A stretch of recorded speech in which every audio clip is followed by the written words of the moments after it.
మూసి ప్రక్షాళన చేస్తూ అంటున్నారు కదా, అది కాదు, ఇంకా చేయాల్సిన విధానాలు చాలా ఉన్నాయి. ఎడ్యుకేషన్ ఉంది, హెల్త్ పరంగా ఉంది, ఇలా చాలామంది ఉన్నారు కదా, అట్లాంటి ఫీల్డ్లో చేయండి. ఇలాంటి మూసి ప్రక్షాళన చేసి పేదవాళ్ళతోటి అంటే పేదవాళ్ళని ఇబ్బంది పెట్టకండి అని చెప్పేసి కూడా ఆ చిన్నపిల్లలు కూడా రిక్వెస్ట్ చేస్తూ ఉన్నారు గవర్నమెంట్కి. సో అటు గవర్నమెంట్ కూడా వీళ్ళ సిచ్యువేషన్ ఏందో చూసి కూడా వీళ్ళకి ఎలాంటైనా న్యాయం చేయాలని చెప్పేసి కూడా కోరుకుంటా ఉన్నారు. సో మరికొంతమందితో మాట్లాడే ప్రయత్నం అయితే చేద్దాం కాలనీ వాసులు అందరితో. ఎందుకంటే వీళ్ళు గత కొన్ని రోజులుగా తీవ్రంగా భయపడతా ఉన్నారు. ఎందుకంటే వాళ్ళ భవిష్యత్ మొత్తం అంటే వీళ్ళ జనరేషన్, వీళ్ళ పిల్లల జనరేషన్ మొత్తం కూడా ఒక సేఫ్టీ లెక్క వాళ్ళు కాపాడుకున్నారు. అంటే రూపాయి కూడబెట్టి కూడా కట్టుకున్నారు వాళ్ళ ఇల్లంతా. ఇప్పుడు అది కాస్త ఈ గవర్నమెంట్ అంటే దాన్ని డిస్ట్రాయ్ చేస్తే మేము ఎక్కడికి పోవాలని చెప్పేసి కూడా చెప్తా ఉన్నారు. సో మరి మాట్లాడించే ప్రయత్నం చేద్దాం. సో అమ్మ ఏం చెప్తారమ్మా? చెప్పండి అమ్మా, ఏం చెప్తారు? మేము పిల్లల దగ్గర ఉంటున్నాం అయ్యా. ఆర్మీలో చేసి రిటైర్ అయిన డబ్బులు పెట్టి పిల్లల దగ్గర కొని ఇక్కడ ఉంటున్నాం. ఆయన కూడా వెళ్ళారు, పిల్లల దగ్గరే ఉండి మాకు బాగుంటారు ఆరోగ్యాలు. 12-14 ఏళ్ళ నుంచి ఉంటున్నాం మేము ఇక్కడ. ఇప్పుడేమో అచానక్ వచ్చి ఖాళీ చేయండి అంటే ఇంకా మా ఆరోగ్యాలు కూడా బాగలేవు. నాకు ఆపరేషన్ కూడా అయింది, రాడ్ ఉంది, నడవలేను, ఎక్కడ పరిగెత్తాలి, ఎక్కడ వెళ్ళాలి.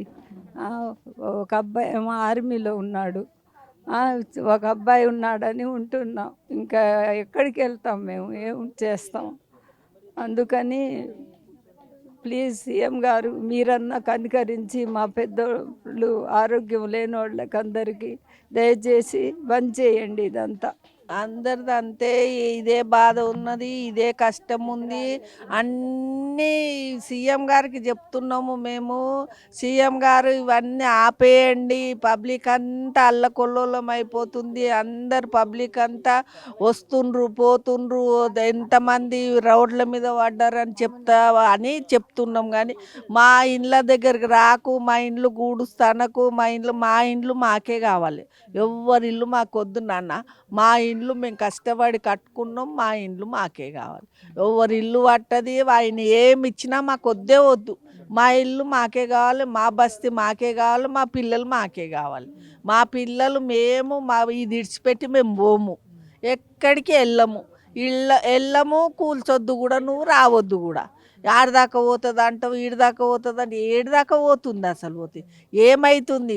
నిన్ను ఎక్కించిన మెందు గురించి, గెలిపించిన మెందు గురించి, అందరి ఇండ్లు కూల్చనీకి గెలిపించినమా? వాళ్ళు ఏమన్నా అందరినీ నువ్వు ఇంకా వాళ్ళన్నా కూల్చుతుంటే చేస్తుంటే నువ్వు అడ్డుపడాలి, మేము అడ్డుపడేది కాదు.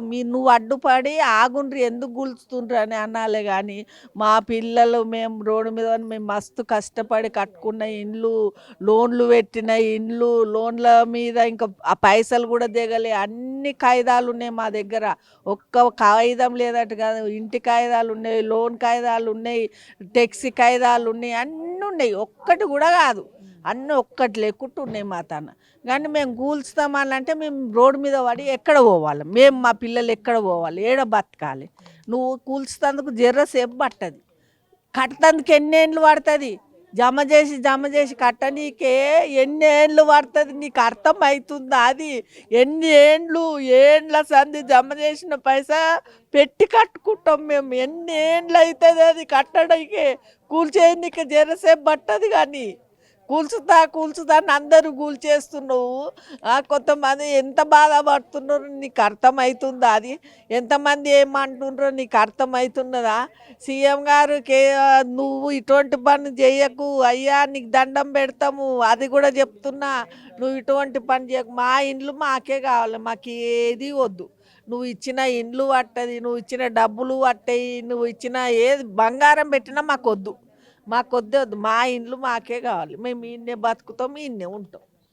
సో ఇది అండి ఇక్కడ పరిస్థితి. ఎవరిని అడిగినా కూడా వాళ్ళని బాధ పెట్టాలన్నా కూడా మనసు రావట్లేదు. సో ఎవరిని అడిగినా కూడా ఇదే చెప్తా ఉన్నారు, మేము ఇక్కడికి వెళ్ళే ప్రసక్తి అయితే లేదు. ఎందుకంటే మేము గత కొన్ని సంవత్సరాలుగా కూడా ఇక్కడ మేము మా ఫ్యూచర్ జనరేషన్ బాగుండాలని చెప్పేసి రూపాయి కూడబెట్టే లోన్లు కానీ ఏదైనా కానీ కష్టపడి కట్టుకుని ఇల్లులు ఇవ్వండి, మీరు అమాతంగా వచ్చేసి కూల్చేస్తా అంటే మేము ఎక్కడికి పోవాలని చెప్పేసి కూడా వాళ్ళు తీవ్ర బాధను అయితే వ్యక్తం చేస్తున్నారు. గత కొన్ని రోజులు అయితే కొంతమంది తిండి కూడా తినట్లేరు అని చెప్తా ఉన్నారు. వాళ్ళు ఆఫీస్లోకి వెళ్ళట్లేరు, పిల్లలు స్కూల్ కూడా వెళ్ళట్లేరు. ఆ పిల్లలు కూడా ఇందాక మనం చూసాం కదా, సేవ్ అవర్ హౌస్ అని చెప్పేసి ప్లకార్డ్స్ పట్టుకొని కూడా అటు గవర్నమెంట్ని రిక్వెస్ట్ చేస్తూ ఉన్నారు. ప్రభుత్వం వీళ్ళ మీద దృష్టి పెట్టి వీళ్ళకి న్యాయం చేస్తారని చెప్పేసి కూడా మా ఛానల్ తరపున కోరుకుంటున్నాము.